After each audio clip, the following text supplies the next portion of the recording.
রাসূল সাল্লাল্লাহু আলাইহি ওয়াসাল্লাম হাদিসের মধ্যে বলেছেন, এই সময়টার মধ্যে শুধু বরকত আর বরকত।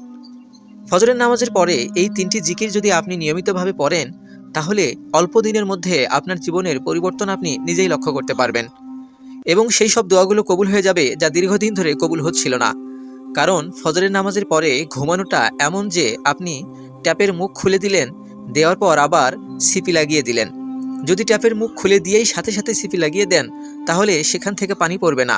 অর্থাৎ আপনি দোয়া পড়ে রহমত টেনে নিয়ে আসছেন, কিন্তু যে সময় আল্লাহ আপনাকে রহমত দিবেন সেই সময়ই আপনি ঘুমিয়ে বরকতটাকে আটকে দিচ্ছেন।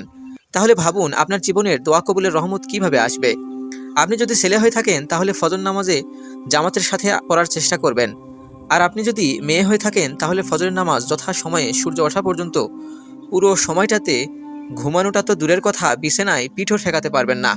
কারণ এটা এতটাই গুরুত্বপূর্ণ সময়, শয়তান চাইবে আপনি ঘুমিয়ে থাকুন এবং আল্লাহর সেই রহমত থেকে বঞ্চিত হন।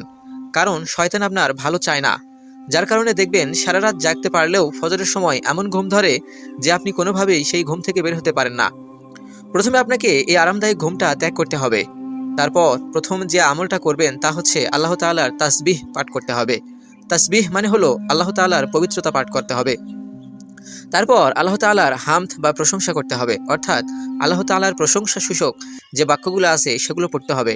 যেমন আলহামদুলিল্লাহ, এই ধরনের জিকিরগুলো করবেন, কিংবা সুবহানাল্লাহ, আস্তাগফিরুল্লাহ, এরকম। আপনাকে ইস্তেগফার করতে হবে। ইস্তেগফার অর্থাৎ আস্তাগফিরুল্লাহ পাঠ করতে হবে বেশি বেশি।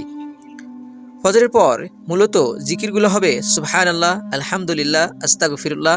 এই 3টা জিকির ফজরের পর থেকে শুরু করে সূর্য ওঠা পর্যন্ত আপনাকে পাঠ করতে হবে।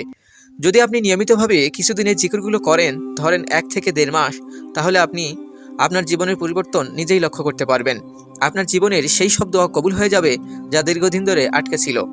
তারপর সূর্য পরিপূর্ণভাবে ওঠার পর আপনি চাইলে ঘুমোতে পারেন, কোনো সমস্যা নেই। প্রিয় মুসলিম ভাই ও বোনেরা, তাই আমরা সকলে চেষ্টা করব ফজরের আজানের সাথেই ঘুম থেকে উঠে ফজরের নামাজ জামাতের সাথে পড়ার পর সূর্য ওঠা পর্যন্ত এই 3টি জিকির সুবহানাল্লাহ, আলহামদুলিল্লাহ, আস্তাগফিরুল্লাহ, এই 3টি জিকির আমরা ডেইলি করব এবং খুব তাড়াতাড়ি এর ফলাফল আল্লাহ সুবহানাহু ওয়া তাআলা আমাদেরকে দিবেন।